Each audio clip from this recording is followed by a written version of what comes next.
everybody. I am Muskan Mulchandani and welcome to the YouTube channel of Creative Edge. What we are going to do today is a very interesting topic again. We are going to do vocabulary.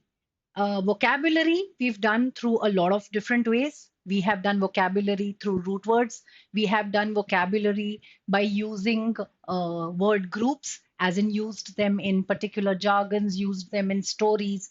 Today, what we are going to do, vocabulary, is going to be of a different kind in itself. All right. But before that, let's quickly understand what Creative Edge is about. Well, at Creative Edge, it is a place where you get all your answers regarding design as well as architecture exams. All right. To download the study material of these designing as well as architectural exams, please click on the description please click on the link in the description box below. All right. Coming back to our topic of discussion, vocabulary.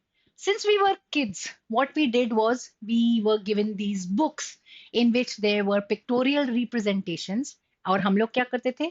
Pictures देख के हम लोग वो words सीखते थे, right? बहुत easy होता था हमारे लिए पिक्चर्स देख के वर्ड्स सीखना, है ना? जैसे जैसे हम बड़े हुए, हमने एक और तरीका देखा। हर हर सेंटेंस, हर वर्ड को या हर किसी भी चीज को याद करने के लिए हमने अपना एक नया तरीका निकाला याद करने का। जैसे आपके सामने दिख रहा है, हमने 30 और 31 डेज वाला जो मंथली कैलेंडर है वो कैसे याद किया था? अपने नकल्स पे, राइट? या तो फिर हमको इस तरीके से याद कराया गया था 9 प्लैनेट्स को, right? So what is this basically called? This way of remembering vocabulary through pictures or through imagery and this kind of shortcuts that make us or help us remember words is known as mnemonics. Okay, so today what we are going to do is we are going to be doing vocabulary through imagery or audiovisual as well as mnemonics. All right, अब बहुत easy सरल सा तरीका है।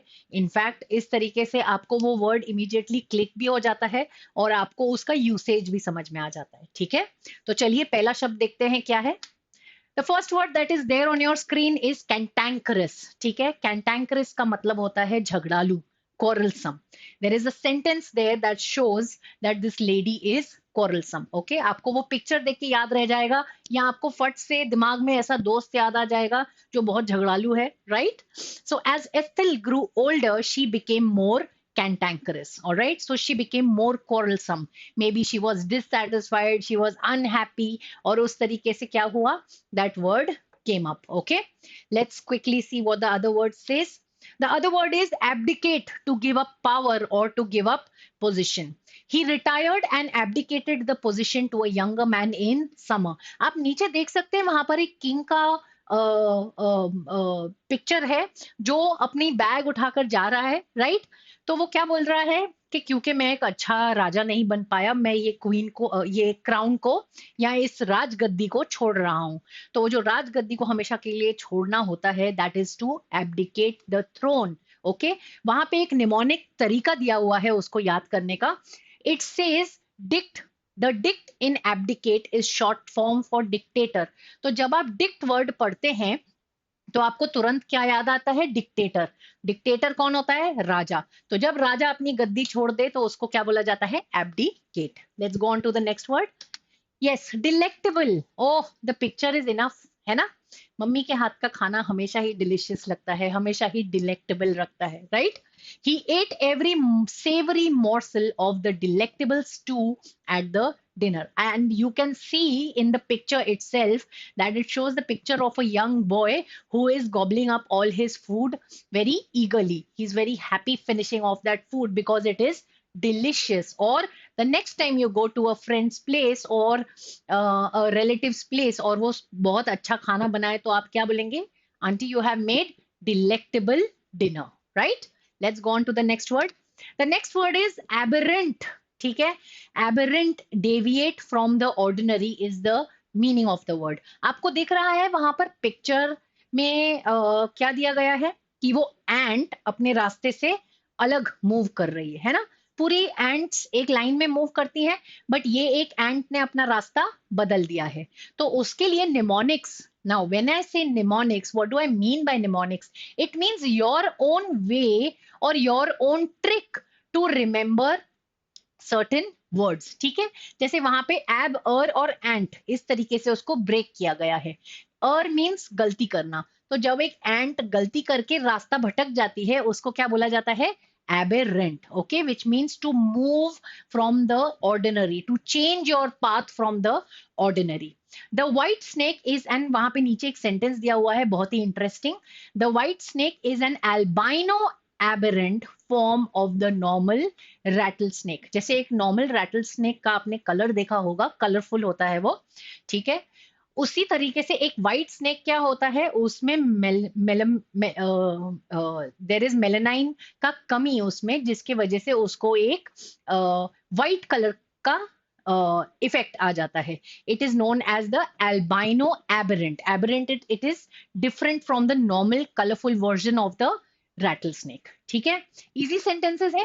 वो sentences basically इसलिए दिए हुए हैं ताकि आपको समझ में आए कि उनका यूसेज कैसा करना चाहिए. ठीक है, aberrant here is a adjective which is used here. Okay, और जब आप इस तरीके का कोई वर्ड यूज करते हैं अपने नॉर्मल टॉक में, अपनी नॉर्मल स्पीच में, it makes it more usage friendly. ठीक है, और आपकी लैंग्वेज स्किल्स भी उसमें बहुत सारी सुधर जाती हैं. ठीक है, चलिए नेक्स्ट वर्ड देखते हैं क्या है. बहुत अच्छा वर्ड है, adulterate. Adulterate means to make impure. Diwali अभी अभी गई है, आप जानते हैं कि मिठाइयों में क्या होता है, बहुत सारी मिलावट होती है, right? So what happens in that? There is a lot of adulterated food around. Okay, what is happening here? Now they have mixed certain impurities in that food, or in those mithais, or in those certain things, which has brought down the health quotient of that thing. जिस तरीके से वहां पे picture दिया हुआ है आपको समझ में आ जाएगा, वहां पे उन्होंने बहुत सारी दवाइयां डाली हुई हैं एक अच्छे हेल्दी एप्पल में, right? So what have they done? They have adulterated the Apple. एक सेंटेंस वहां पे बहुत इंटरेस्टिंग दिया हुआ है, the water supply has been adulterated with chemicals from the soil. So what happens is that these chemicals mix up as impurities in the clean water और उसको खराब कर देते हैं, right? Easy sentence है ना? आई वुड रियली अप्रिशिएट अगर आप ये सारे वर्ड्स पे अपने खुद के सेंटेंसेस बनाएं और थोड़ा सा एफर्ट करें उनको रेगुलर स्पीच में यूज करने का. तो जैसे आप बेसिकली, तो ये शब्द वो शब्द हैं जो बहुत कॉमनली आपके सिनोनिम्स, एंटोनिम्स, आपके फिल इन द ब्लैंक्स में आते हैं. बट अगर आप उसका यूसेज बहुत रेगुलराइज करेंगे तो आपको रियलाइज होगा कि आपके लिए ये वर्ड्स याद रखना डिफिकल्ट बिल्कुल भी नहीं है. ठीक है, चलिए नेक्स्ट वर्ड देखते हैं. नेक्स्ट वर्ड है ऑडेशियस. हाँ जी, ऑडेशियस का मतलब होता है बोल्ड. आप वो पिक्चर देख सकते हैं, आपको समझ में आ जाएगा कि इसका क्या मतलब है ना? ऑडेशियस मतलब उस लड़की में इतने गट्स थे कि उसने बिना सोचे समझे इस तरफ से दूसरी तरफ जोर से छलांग मार दी, है ना? So that is a daring move, that is an audacious move. तो एक सेंटेंस वहां पे दिया हुआ है, quickly let's read it. He made an audacious escape dressed as a woman during a Christmas party in December 1997. तो क्या बोला गया है, सेंटेंस का रेफरेंस क्या है कि उन्होंने एक लेडी की तरह ड्रेस करके और वहां से एस्केप करने की कोशिश की, बच के निकलने की कोशिश की. That was a bold move from his part, okay, which means that it was an audacious if escape. Okay, let's go on to the next word. The next word that we have is elucidate. बहुत ही सुंदर word है. आप लोगों में से कितने लोग जानते हैं एक अच्छे पब्लिक स्पीकर को? बहुत सारे लोग जानते होंगे, राइट? तो जब कोई बंदा पब्लिकली स्पीक करता है, स्टेज पे परफॉर्म करता है, उसकी टंग में कहीं पर भी अटकन नहीं होती है, कहीं भी रुकावटें नहीं आती है. He knows what he is talking और she knows what she is talking, right? Why? Because they are able to speak clearly. हमें क्या लगता है कि दे आर गुड स्पीकर्स, अच्छे से रिहर्स करके आए हैं, कहीं अटके नहीं है, कोई नर्वसनेस नहीं है, लैक ऑफ प्रेपरेशन नहीं है. ये सब चीजें क्या दिखाती हैं? that they are good speakers. They are able to elucidate. Okay, elucidate means to speak clearly. All right, now let's read the sentence that comes with this. It says he would go the extra mile to try to elucidate his intentions. जिसका क्या मतलब होता है कि वो अपने intentions जाहिर करने के लिए, एक्सप्रेस करने के लिए थोड़ा और एफर्ट लगाता था और सबको इकट्ठा करके मे बी गैदर करके बताता था, या समझाने की कोशिश करता था, या लिख के लेटर लिख के एक्सप्लेन करता था. But what he used to do is he used to go an extra mile, थोड़ा और एफर्ट डाल के उसको एक्सप्लेन किया करता था. Let's go on to the next word. The next word that we have is hinder. हाँ जी, आप देख रहे हैं कि उसकी तरक्की के रास्ते में एक बहुत बड़ा पत्थर रखा हुआ है. So what does that mean? It means that that man wants to go to the other end, but what is obstructing his way is that stone. तो hinder का मतलब होता है obstruct, रुकावट लाना, right? ठीक है. I wouldn't hinder your work. I am going swimming right now. इसका मतलब मैं तुम्हारा काम बिल्कुल नहीं रोकूंगी, कोई रुकावट नहीं लाऊंगी, मैं अभी स्विमिंग जा रही हूँ. नेक्स्ट वर्ड देखते हैं. Hilarious. You can make out from the picture itself that कोई चीज जो हद से ज्यादा फनी हो, उसके लिए हम क्या वर्ड यूज कर सकते हैं? हम यूज कर सकते हैं hilarious. जैसे आपका कपिल शर्मा का शो हो गया, right? So if it is an extremely funny thing, what you can do is you can use the mnemonics Kapil Sharma to make you to remind you that it is a funny thing. Okay, extremely funny thing. So hilarious is extremely funny. Okay, the sentence given there is there were hilarious scenes when the pig ran into the shop. Very easy sentence, nothing difficult to understand. But again, here I would like to lay stress on the point that ये words अगर आप याद करना चाहते हैं, the best way to do it is try to make your own sentences on these words. Once you have made sentences on these words, you will be able to use them, and the more you use them, the easier they will be. Okay, let's go on to the next word. The next word is egregious. Egregious is extremely bad. ठीक है, आप notice कर रहे हैं वहां पर एक picture दिया गया है जहां पर वो आदमी डूब रहा है, मदद के लिए अपना हाथ उठा रहा है, बट जो वहां पर लोग हैं वो क्या कर रहे हैं? वो लोग वहां पर किनारे खड़े रहकर फोटोज क्लिक कर रहे हैं, वीडियोस बना रहे हैं. So now what is that kind of behaviour? That is egregious behaviour. ठीक है, जैसे समझ लीजिए आपके साथ किसी ने बहुत अच्छा बिहेव किया, बट आपने किसी के साथ बहुत अच्छा बिहेव किया, बट सामने उसने आपके साथ अच्छा बिहेव नहीं किया, ये हरकत बार बार होती रही, तो आप उसको क्या बुलाओगे? Egregious behaviour. Okay, let's go on to the next word. Plagiarize, a very lovely word. Since you are all getting into you all are all into the study mode, I would like to bring this point into awareness that हम लोगों को बहुत आदत होती है internet पे से बहुत सारी चीजें देखकर उसको चुराकर मटेरियल बनाने की, है ना? This act is known as plagiarize. तब हम क्या कर रहे हैं? We are stealing somebody else's ideas. आप नोटिस करेंगे वहां पर जो पिक्चर भी दिया हुआ है, it is very clearly an indication of the same. It shows that there is a robber who is stealing that person's ideas, है ना? So the sentence says professional writers who plagiarize can be taken to court and ordered to pay damages. Okay, which means that if it is an idea that has been taken without prior permission of the author or of the artist, then that person has the right to sue you or to take you to court. ठीक है, let's go on to the next word. Vociferous. हाँ जी, बहुत ही commonly आने वाला शब्द है आपके सारे कॉम्पिटिटिव एग्जाम्स में. ठीक है, वॉसिफरस का मतलब होता है लाउड एंड फोर्सफुल. अब यहाँ पर जो आंटी दी हुई है, आप उसको अगर भूल भी जाएंगे तो इमीडिएटली आपके दिमाग में एक पिक्चर बनेगा, अरे वो पड़ोसी आंटी जो सबसे ज्यादा शोर करती है, राइट? तो जब वो बहुत लाउड एंड फोर्सफुल होती है, अरे यहाँ मत खेलो, अरे वहां मत ऐसा करो, तो वो आंटी की पिक्चर जब आपके दिमाग में आ जाएगी तो आपको वो वोसिफरस वर्ड का मतलब याद रह जाएगा, है ना? चलिए नेक्स्ट शब्द देखते हैं कौन सा है. Fortify. Now fortify means to strengthen और to encourage. When I say the word fortify, आपने ये fortify का मतलब यूसेज सुना होगा तेल में, right? Fortified oil ये सुना होगा आपने.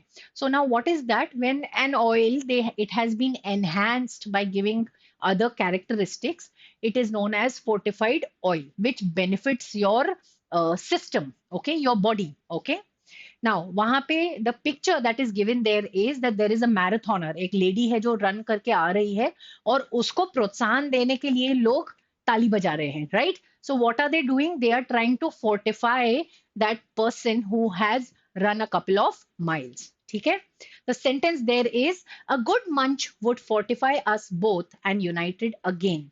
We could tackle the trouble ahead as a team. ठीक है? वो बोल रहा है कि एक अच्छे से अगर हम जुड़ जाएंगे तो हमको क्या मिलेगा? हमको ताकत भी मिलेगी और हम इकट्ठे भी हो जाएंगे, जिसका ये मतलब है कि हम आगे जो भी आने वाली परेशानियां हैं उसको टीम की तरफ फेस करके आगे बढ़ते जाएंगे, है ना?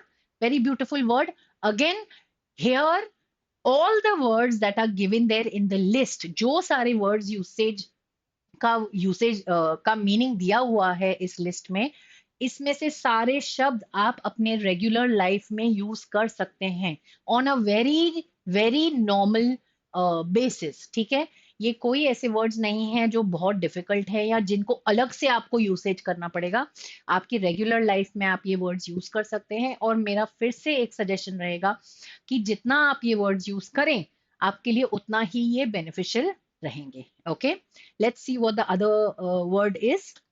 Next word is sacrosanct. बहुत ही सुंदर वर्ड है.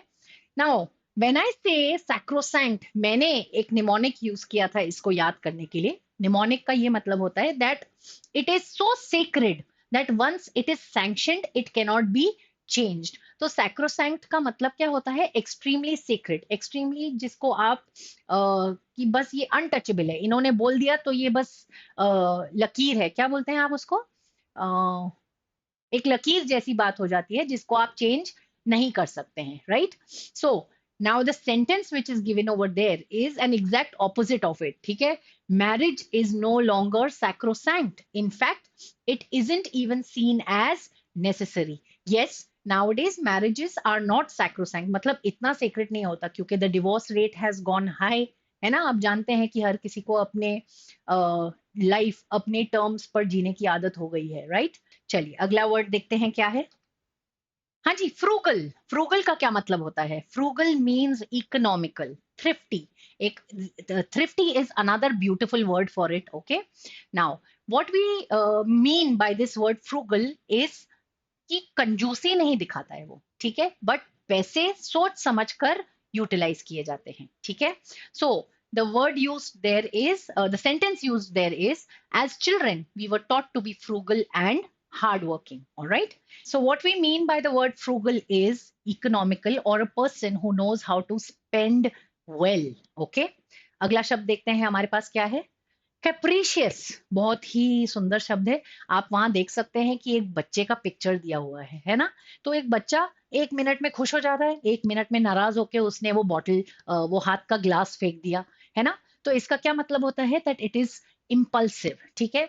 On the moment, spontaneously, unpredictably behave करना, इसको क्या बोला जाता है? कैप्रीशियस बोला जाता है. हम इसका सेंटेंस देखते हैं. His love was capricious, conditional and impermanently short supply. मतलब उसका लव कैसा था? अनप्रिडिक्टेबल था. कभी वो खुश हो जाता था बहुत, कभी वो नाराज रहता था. Let's see the next word. The next word is parsimony. और बहुत सुंदर वहां पर अंकल स्क्रूज का फोटो दिया हुआ है ना? अंकल स्क्रूज हमेशा से हम जानते थे अंकल स्क्रूज कैसे थे? कंजूस थे, है ना? तो कंजूस वर्ड याद करने के लिए हमारे पास क्या दिया हुआ है? अंकल स्क्रूज का पिक्चर. और हमारे लिए उसके पास एक अच्छा शब्द जो है वो क्या है? Parsimonious. Okay, let's go on to the next word. Exculpate. आप नोटिस करेंगे वहां पे निमोनिक्स दिए हुए हैं. Culp means no longer a culprit, which means exculpate. अब वो क्या है? एक्सकल्प्रिट हो गया है, जिसका मतलब होता है कि now that person is free from the crime और फ्रॉम गिल्ट. राइट? तो what is, how is that word used? Exculpate का मतलब होता है बेसिकली फ्री फ्रॉम गिल्ट और फ्री फ्रॉम क्राइम. तो जब किसी को आजादी दे दी जाती है, उसको उस क्राइम से हटा दिया जाता है, उसके ऊपर से वो गुनाह हटा दिया जाता है या वो उसकी सजा काट के आ जाता है, तो उसको क्या बोला जाता है? That he has been exculpated. Okay, वो एक वर्ब की तरह यूज किया जा सकता है. Alright, the pilot of the aircraft will surely be exculpated when all the facts are known. मतलब हो सकता है उस पायलट के ऊपर कोई दोष आ गया हो, बट जैसे ही उसने अपने आप को राइट प्रूव कर दिया, he will be exculpated. Okay, Let's see what the other word is. The next word is emulate. Emulate आप देख सकते हैं वो दोनों लड़कियों ने सिमिलर कपड़े पहने हुए हैं, तो जैसा एक लड़की पहन के आई वो दूसरी लड़की ने उसको कॉपी किया। और आप देख सकते हैं उनके एक्सप्रेशन, वो एक्सप्रेशन से समझ में आ रहा है कि एक लड़की खुश नहीं है कि दूसरी लड़की ने उसको एम्यूलेट किया। ठीक है, so the sentence that goes with it is sons are traditionally expected to emulate their fathers. तो ऐसा बोला जाता है कि जैसे पापा करेंगे वैसा वो बेटे को करना पड़ेगा, है ना। तो it is supposed to go as in copying the fathers. All right, that is how the usage is supposed to be. Okay, चलिए, तो this was a very easy attempt, I think, to understand words through this way. एक और शब्द है हमारे पास, addled. Addled means to be confuse. आप देख सकते हैं वो लड़की के दिमाग में वो पिक्चर्स, वो इतने सारे क्वेश्चन मार्क हैं उस पिक्चर में, है ना। तो इसका मतलब एडल राइम्स विथ रिडल। तो जब आप रिडल्ड पोजीशन में हो, रिडल का मतलब क्या होता है, जब आपके दिमाग में बहुत सारा कंफ्यूजन हो, आपको सही जवाब नहीं मिल रहा हो, है ना, तो उसको बोलते हैं it's known as a riddle, and the word that rhymes with it is addle. So addle means when you are in a confused state of mind. Okay, the sentence that is given there is, I think my brain has been addled by the heat. Right, तो it means that मेरे दिमाग में बहुत सारा confusion है। ये इस तरह का कंफ्यूजन जब आपके ऊपर एग्जाम का स्ट्रेस हो और आपको मम्मी बुला ले खाना खाने के लिए, तो आप क्या बोलोगे, my brain is addled, mummy, let me sit and let me work out my plan for my exam, or let me prepare for my examination, है ना। Very easy. These words that I have chosen for the audio visuals or for the imagery and mnemonics class are basically all from the list of words that are commonly occurrent in your uh, competitive exams. Okay. Whereas the other words are concerned, we try to cover up different ways in different styles so that वो आपको words याद रह जाएं और आपको कोई extra effort नहीं लगाना पड़े to remember them. ठीक है, but एक गुजारिश मैं आपसे अभी भी करूंगी, ये थे मेरे शब्द, ये थे मेरे सेंटेंसेस। ठीक है, तरीका शायद आप लोगों को समझ में आ जाए ये वाला, but it will be even more helpful अगर आप इनका यूसेज अपने तरीके से अपने सेंटेंसेस में अपने रेगुलर लाइफ में करें। ठीक है, so at creative edge we strongly believe that you will be able to crack your competitive exams with ease if you are preparing with us thoroughly. Okay, with this note, I would like to end this class here. All right. And we shall meet in the next class with something more up our sleeve. Right? Chaliye. Thank you so much. It was lovely interacting with you.